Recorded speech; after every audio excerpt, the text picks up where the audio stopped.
Yeah. This is a small audience, so we can keep it extremely informal. If you all don't mind, please come forward. Or again, either is fine. Huh? Too much brightness in our eyes. Okay, yeah. Yeah, that makes sense. Cool. So let's keep this informal.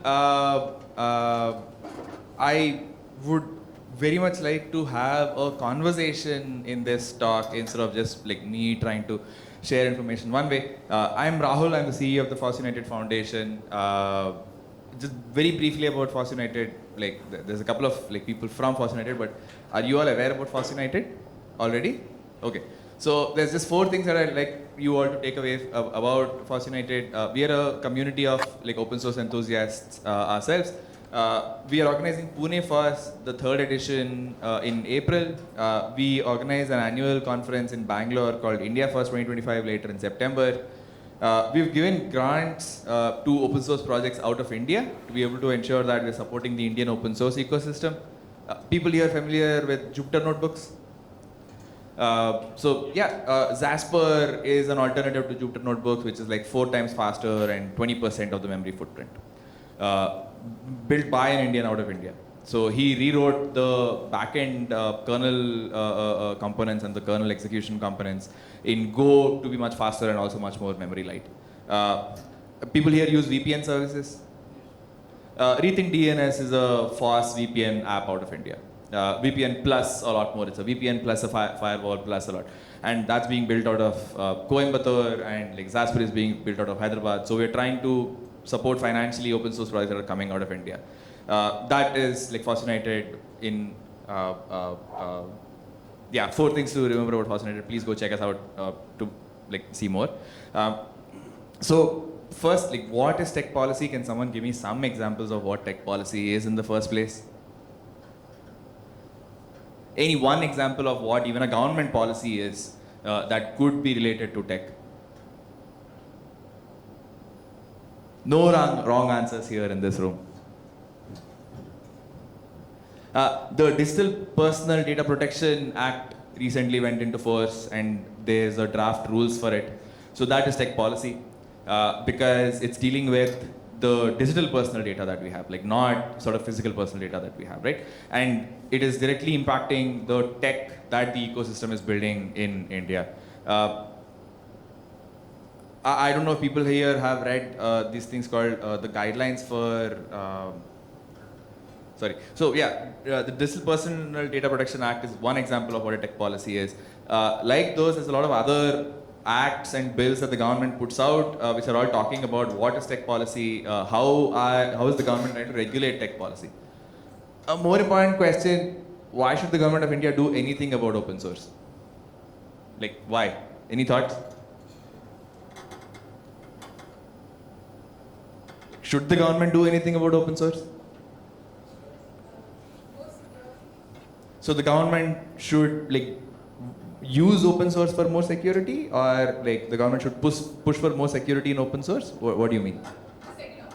Okay, push for more security in open source. Okay, so the government should do something about open source. Any other thoughts on what? Yeah.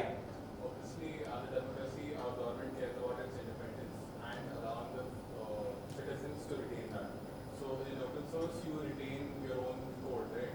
And you retain your own sources. So that's very important. Yeah, cool. So the freedom, the freedom aspect of FOSS, right? You have the freedom to retain the source code and do whatever you want with it. Any other thoughts on why the government should do anything about open source? Should the government even have a position on open source in the first place? So, I don't know how many people here are trying to sell open source or are working on an open source product which is being used by the government, but the government is one of the biggest buyers of software, period, right? It's not just the Indian government, any government is one of the largest buyers of software in their countries or around the world. So if the government is one of the largest buyers of software, then it also makes sense that the government also has a stance on what kind of software we want to buy, right? And based on thoughts no, look, the governments care about the freedom of the software that they're using, right? Things of that sort make sense and are the reason why governments would want to prefer open source solutions instead of purely closed source solutions, right? And that's the overall theme here.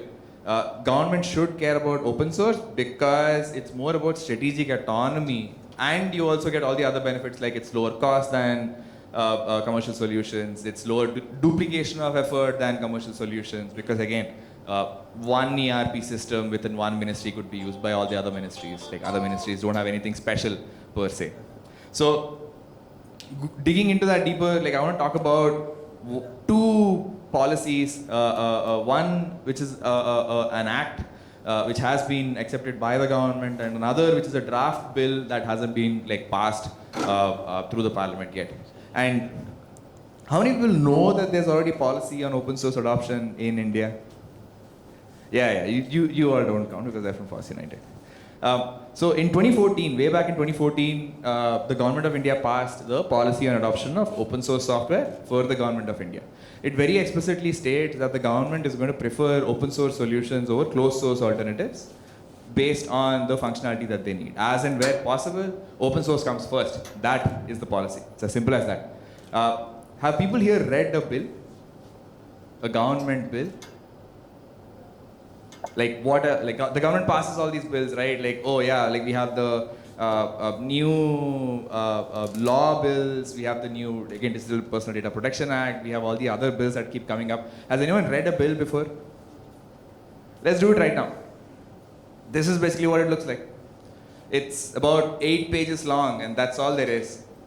8 pages in this policy on the adoption of open source software. It starts with this preamble to talk about why this policy is even being put forward in the first place. It's talking about, hey, look, we have a digitally, we want to transform into a digitally empowered society and a knowledge economy. The government wants to make government services digitally accessible to citizens. And to meet these objectives, there's a need to set up a commensurate hardware and software infrastructure.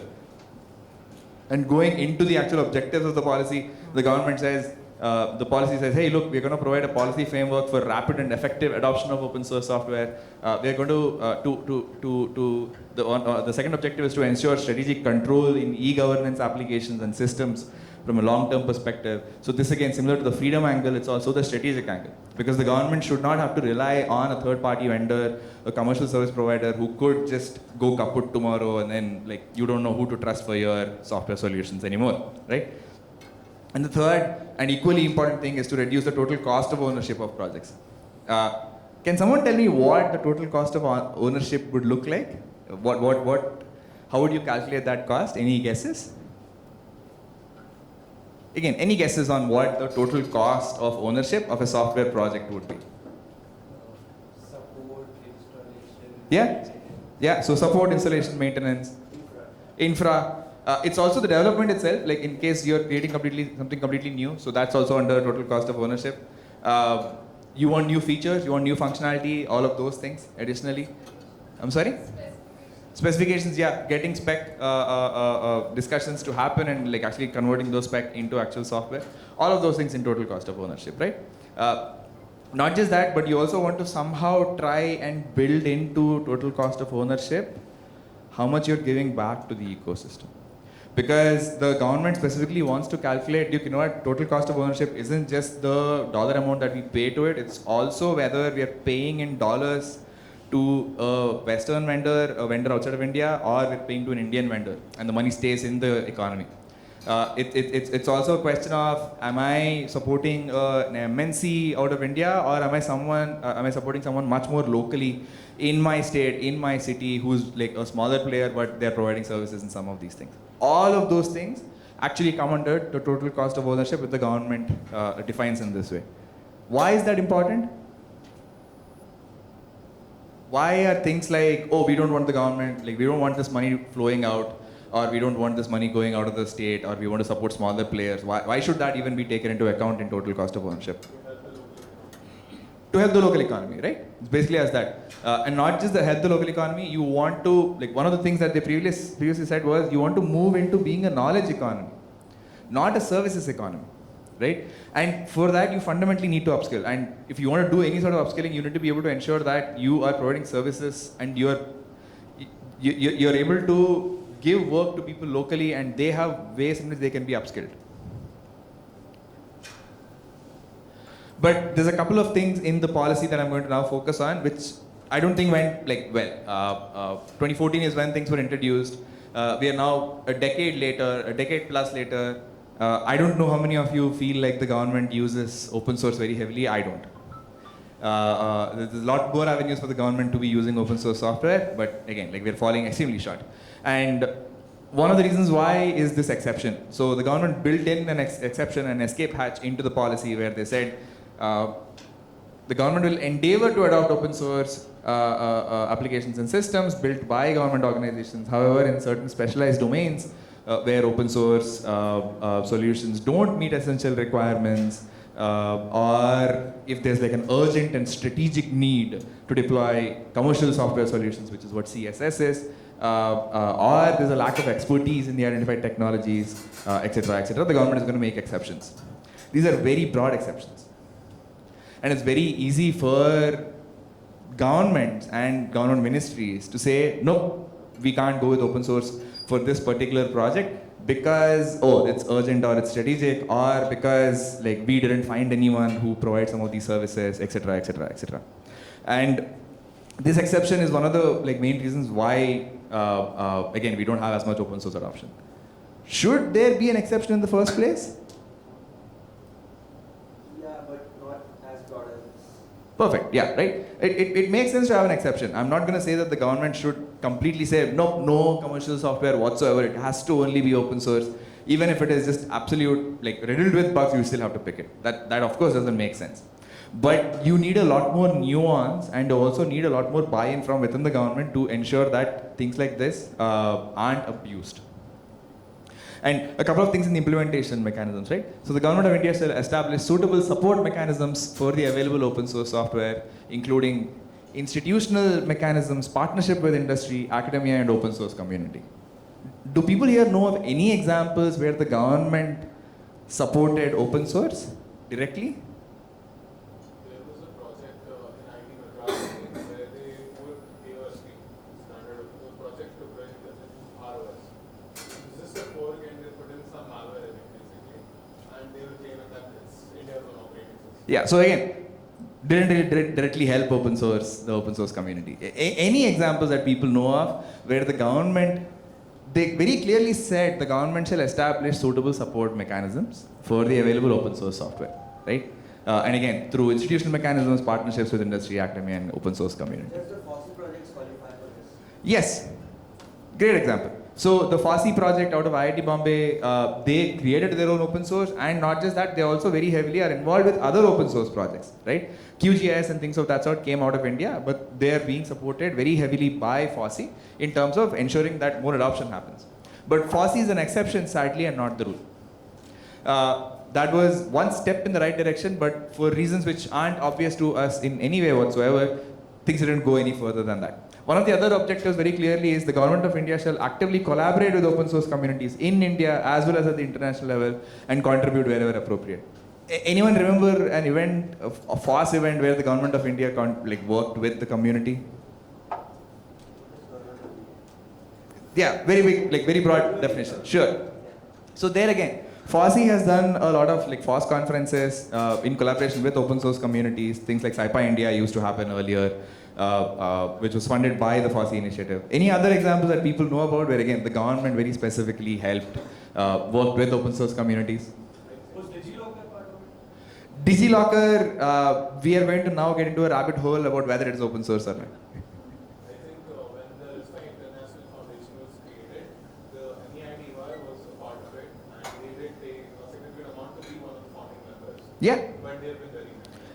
Great. So RISC-V, very meaningful. India has the Digital India RISC-V initiative, which is DIR 5, if I remember correctly.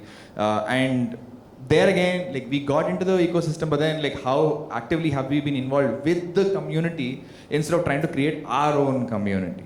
There's a fundamental difference there whether we're trying to be active with the open source community at large, or if we're trying to create our own small niche and say, look, this is where we are going to interact. So the way that bills usually work with the government is they put out a bill which lays out what needs to happen. And then they put out a thing like the rules or a framework where they talk about how this thing is actually going to get adopted, right? So this is the framework on the same thing, on the adoption of open source software in e-gov systems. This came out in 2015, roughly a year after the policy itself came out. Again, I'm not gonna show the entire thing. This is like much larger than what I anticipated. So this is a wall of text, absolute wall of text. I think the key thing that I want to point out is adoption of open source software has increased worldwide, led to innovations and implementations of eGov, use of OSS in key domains in ICT, and then eventually the government is saying, okay, fine, here is how we're laying out how these things will actually be adopted. Again, I want to show this to you because it's a 60-page document. You could read it over a couple of hours. There isn't anything fundamentally like scary about bills for you to want to stay away from it. And as citizens, all of us should try and engage with things of this sort when the government is putting out things which directly impact our community, the FOSS community, right? Some of the key objectives that they laid out in the framework for how these things are actually going to play out: provide guidance to government departments and agencies in setting up open source solutions, identify open source stack, appropriate, enhance and sustain the ecosystem to provide multi-layer support services, create knowledge base and build capacity on open source, provisioning the institutional mechanism and resources required for promoting open source. The government has failed on most of these things. Even as even as late as last year, we were talking to people within one of the government ministries, and they talked about how there's still a fundamental dearth of capacity within the government to even understand what open source is in the first place, to even understand what open source alternatives there are which they could be using, right? So in terms of building capacity, that has just fallen completely flat on its head. If you're talking about enhancing and sustaining the ecosystem to provide multi-layer support services, again, I don't know how many, this is all anecdotal conversations, so I don't have like evidence to back these things up yet. In multiple conversations, we've talked, where we've talked to people who write tenders, and we've talked to people who are on the other side who are actually bidding for these tenders. There's still a lot of resistance from service providers, right? To say, no, we are not going to switch over to FOSS because it's a significant cost for them to upscale themselves and then get rid of their old stack and now adopt open source solutions instead. And is there a particular incentive for them to do so? Not really, because if the government itself is allowing exceptions, then why will they spend additional money to be able to try and move away from their commercial stack to an open source stack? So there again, we haven't had significant, meaningful improvement in support services, multi-layer support services. And there we're talking about things like, okay, fine, you need a database, we'll host it and give it to you, we'll ensure maintenance of those things, we'll ensure upgrades of those things, etc., etc. Institutional mechanisms and resources required for promoting open source on an ongoing basis. There again, FOSS is an exception and not the rule. So there's a lot of very interesting things. Fundamentally, one of the things that people like describe Indian law is, they say that we have really great laws on book. On paper, these are just absolutely perfect. Everybody should just blindly copy paste them for their own countries. But when it comes to actual implementation, that is where we falter. In fact, this is actually a misnomer in the sense that a good policy is an implementable policy. And if it is not implementable, it is a bad policy by definition. So we don't have good policy and bad implementation. We have bad policy, period. And one of the reasons why this is happening is because we don't have enough people within the government who understand some of the nuances, and because we, as a FOSS community, are not engaging with the government. We are not going back and telling them, look, you want capacity building, why don't you work with us? Why don't we do events with you? Why don't your people come over and attend some of the events that we are doing, right? Things of that sort. Yeah, like I said, so they wanted to create an institutional mechanism to be able to promote open source software. They want to be able to do partnerships with the industry on capacity building, on the development of particular open source solutions to fill the gaps. So again, the government didn't just want to use open source, they actually wanted to create open source as well. They were more than happy to try and say, look, you know what, this is a meaningful gap. We don't want to continue relying on commercial solutions long term. We are more than happy to fund the creation of open source software. There again, there are a few instances where the government has created open source software, union government specifically. But things haven't gone as far as they could have in a decade, right? It's been 11 years, 10 years since these things came out. I'll briefly talk about this bill, which is a draft bill which hasn't gone through the parliament yet. And this is the National Deep Tech Startup Policy, which came out in 2023 from the Principal Scientific Advisor's Office. One of the things that was very, very upsetting to us, as fascinated the community, was this comment about the deep tech startup ecosystem in India lacks specialized support in terms of filing and obtaining patents for frontier technologies. There are several challenges in this regard, including managing conflicts related to open source technologies. And they don't say anything more about what these conflicts are. They do not provide any more information on what these conflicts are at all. So what are these conflicts? We don't know. But then they just said there are conflicts, and then they said, oh, we are going to overhaul the intellectual property regime to be able to allow software patents and a whole bunch of other things, right? And FOSS United, we went back and talked to the people who actually drafted this. We gave an official response to the government of India.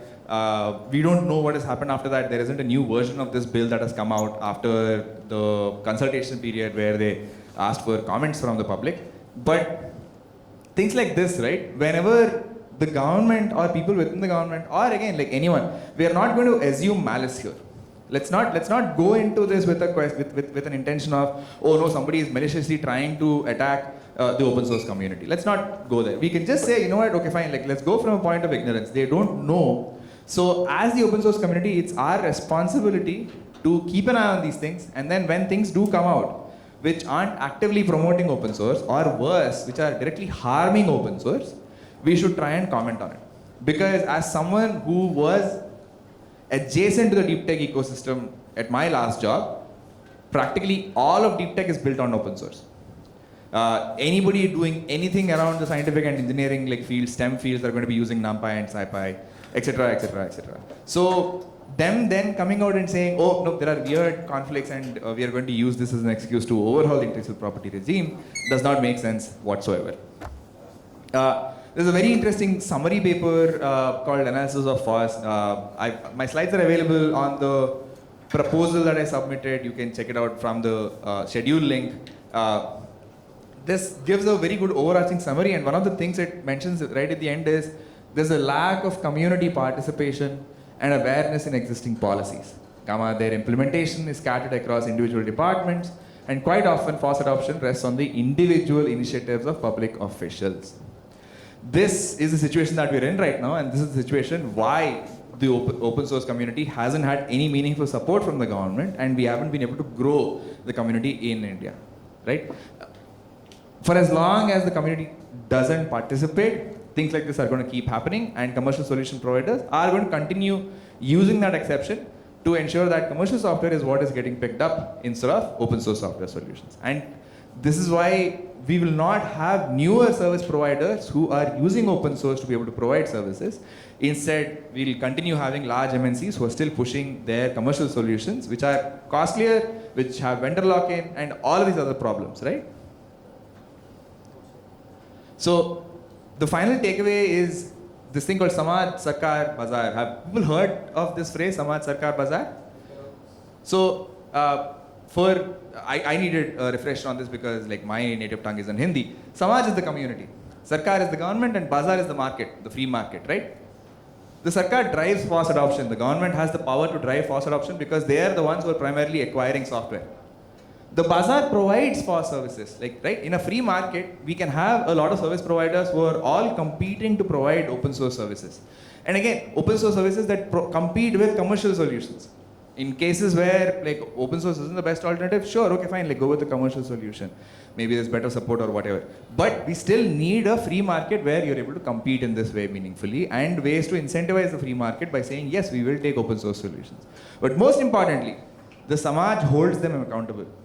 The civil society, and as people in the FOSS community, we need to hold both the industry and the government accountable in ensuring that when you pass a bill, you are going to be held accountable to ensure that that bill is actually being enforced. You can't simply get away with, it's okay, we'll keep doing these exceptions, we'll keep putting out more and more tenders which are asking for commercial solutions because we're not able to find some open source alternative, etc., etc., etc.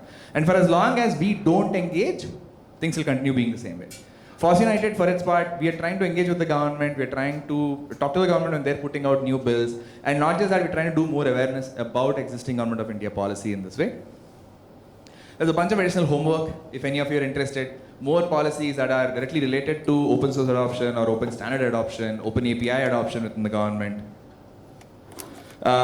If you're even more interested, if you're interested in actually understanding some of these things better, in trying to understand how the government frames policy, etc., FOSS United gives a scholarship for people within the FOSS community, especially for people who have experience contributing to open source. There's a tech policy course that is a 3-month-long weekend course that happens. Very well suited for professionals, and again, like we do like an 80% scholarship for that to try and get more people from the FOSS community aware of these things. And this actually is how I got into all of these in the first place. Finally, there's a couple of talks here. I'm just going to leave them in the slides. I think I'm definitely over time. I'll just end the talk now, but I'm available for questions and conversations. Thank you.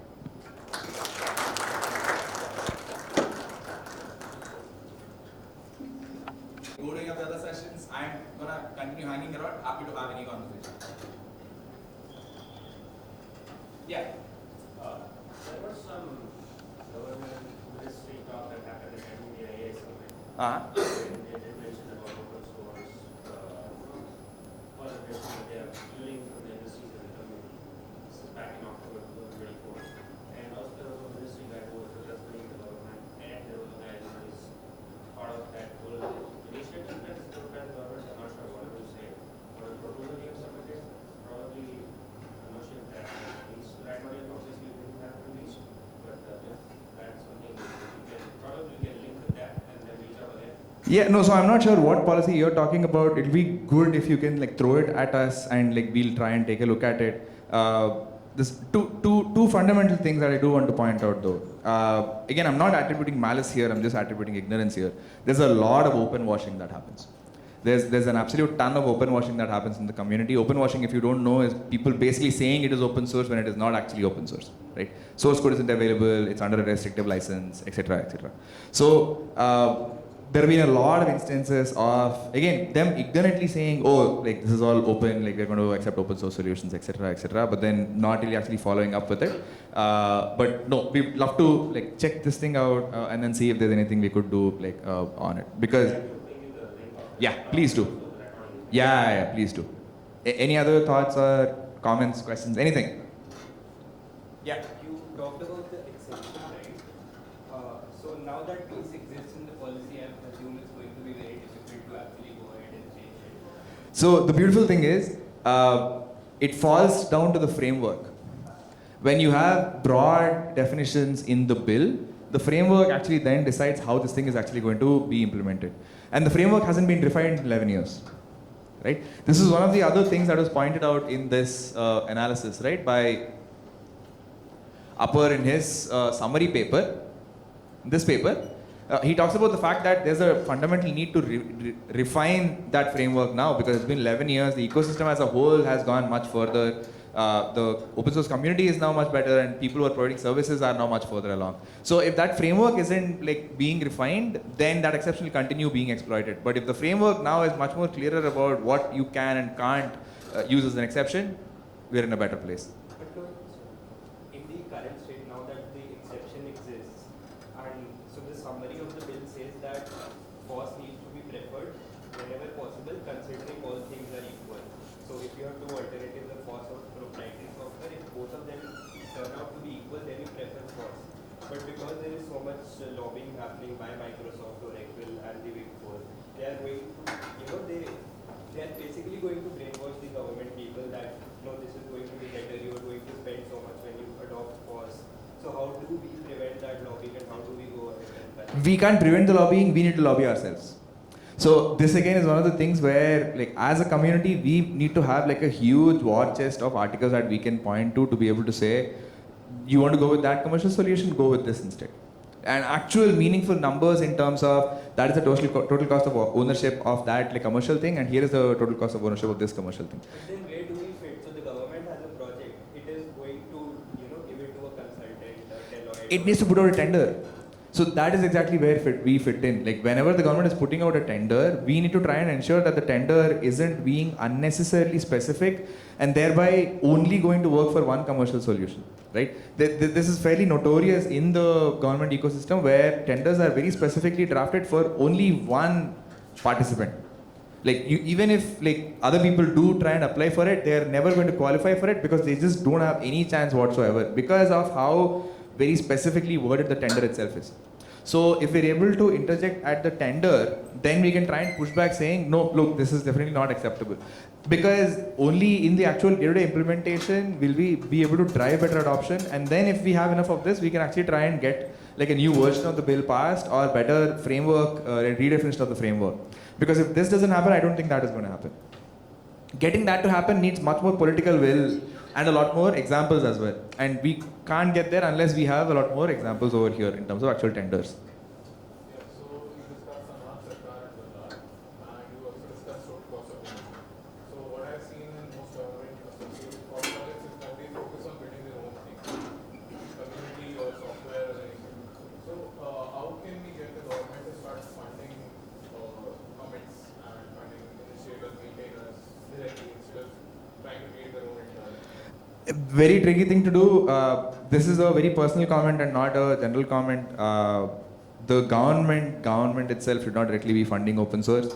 You have very, very low level departments. That is where the funding should actually happen.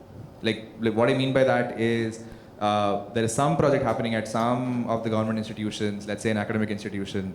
There some open source project is being used. So that professor specifically who's teaching that course or using that open source project, they should have funding to be able to say, okay, fine, I'm going to allocate certain amount of funds to be able to directly contribute to an open source project. That is very crucial to my research.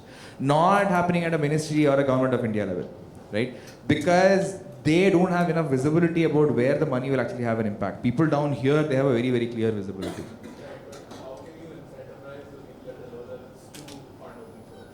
So they're already incentivized. Like, so people who are directly creating open source, one of the things that I didn't get to cover in the framework is, it also says that they're going to recognize academic institutions which are creating the best open source like every year. They're going to recognize faculty who are creating open source software and actually incentivize them in their career growth if they've created open source software, etc., etc. None of those things are actually being implemented. So if we simply actually implement the policy as it is written, where we actually try and say, okay, like as a faculty, you're focusing more on creating open source software than writing papers and just continue chugging along with your research, that is still valuable and we are going to incentivize you. That inherently creates a system where we're saying, okay, fine, like the faculty is being rewarded. Because the faculty is being rewarded, his students are able to continue working on open source projects themselves, and that then kickstarts a positive ecosystem. Because if there's no incentive for people all the way at the bottom, things are never ever going to move forward. That is what like I would say. Like ensure that you're giving grants directly to create open source. Whatever grants you're giving which needs custom software, ensure that it is being put out in the public domain. And then once it's out in the public domain, try and ensure that the professor or the faculty actually maintains it by again giving them incentives for long-term open source creation and contribution.